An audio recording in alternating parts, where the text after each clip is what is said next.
pera sa utang kakapi. Pero kapag siningil napakalupi. Kung makapag-post feeling so blessed, pero ang inutangan stress na stress. Pahiya ka naman sa iyong inutangan, huwag puro dahilan, bayad-bayad ka naman. Online siya lagi pero sinang reply. Pag-usapang bayaran, biglang goodbye. Utang happy, pag siningil angry. Dati ay okay, ngayon you run away. Di na makontak pagdating ng payday. Parang multo kung magtago, walang update.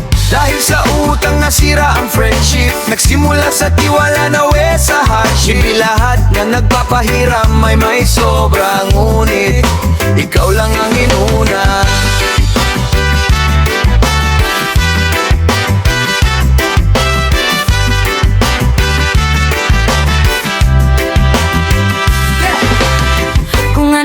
Sa kapitbahay, dapat meron din siya. Sabay-sabay, kahit lubog na sa utang ang buhay. Basta makasabay, kahit hirap na ang taglay.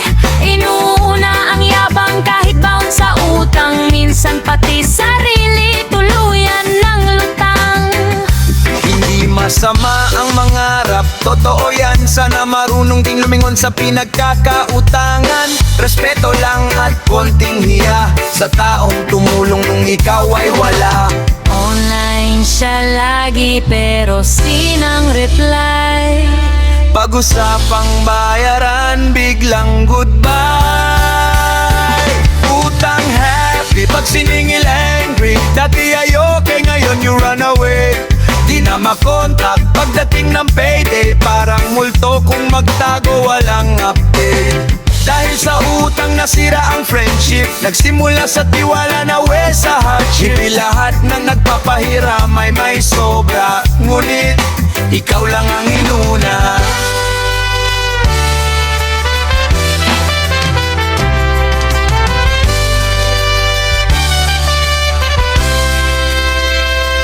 Utang happy, pag siningil angry. Dati ay okay, ngayon you run away.